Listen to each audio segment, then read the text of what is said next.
Welcome to Gomathi's kitchen.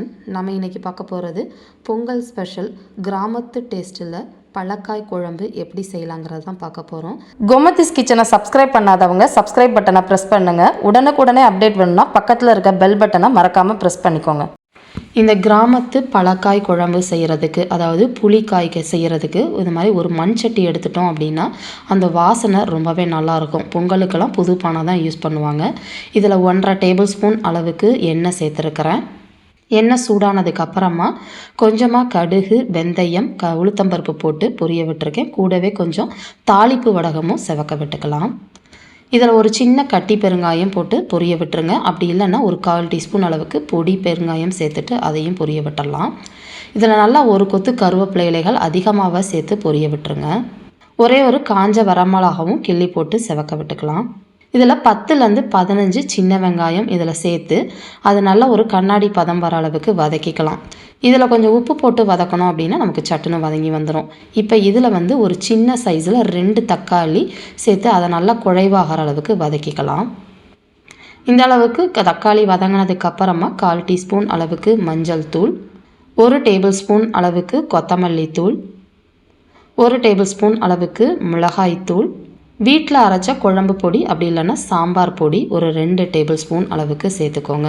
Sambar பொடி எப்படி அடைக்கணுங்கிற வீடியோவோட லிங்க்கு நான் டிஸ்கிரிப்ஷன் பாக்ஸில் கொடுக்குறேன், விருப்பப்பட்டால் செக் பண்ணிக்கோங்க. இது எல்லாத்தையுமே இந்த எண்ணெயிலேயே குறைஞ்ச தீயில் எண்ணெய் பிரிஞ்சு இந்த அளவுக்கு வர அளவுக்கு வதக்கிக்கலாம். தீயை மட்டும் அதிகமாக வச்சிங்கன்னா அப்படின்னா ரொம்ப சட்டியில் அடிபிடிக்க ஆரம்பிச்சிடும். இப்போ இதில் ஒரு 1/2 கப் அளவுக்கு பச்சை மொச்சக்கொட்டை சேர்த்துக்கலாம்.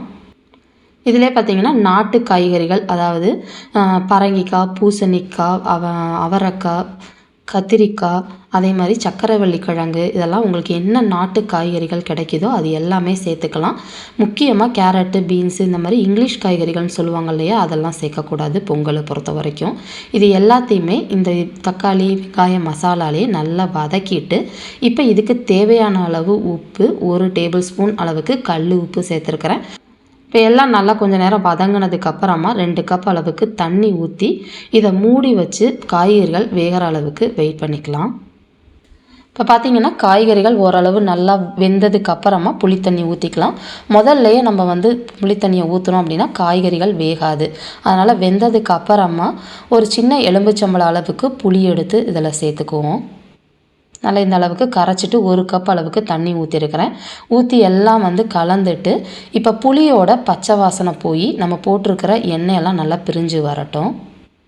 இப்போ பார்த்திங்கன்னா நம்ம போட்டிருக்கிற எண்ணெயெல்லாம் ஓரளவு பிரிஞ்சிருச்சு. புளியில் இருக்க பச்சை வாசனையும் போயிடுச்சு, காய்கறிகளும் நல்லா வெந்துருச்சு.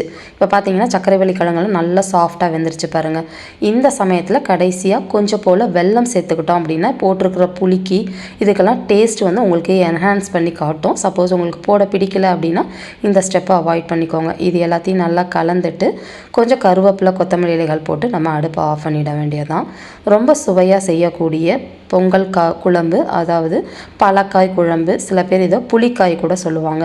ரெடி ஆகிடுச்சு. இதே மாதிரி அளவுகளோட இந்த குழம்பை செஞ்சு பார்த்துட்டு எப்படி இருக்குங்கிறத கமெண்ட் பண்ணுங்கள். வீடியோ பிடிச்சிருந்தாலும் கமெண்ட் பண்ணுங்கள், லைக் பண்ணுங்கள், ஷேர் பண்ணுங்கள். மறக்காமல் சேனலை சப்ஸ்கிரைப் பண்ணி வச்சுக்கோங்க. தேங்க்ஸ் ஃபார் வாட்சிங்.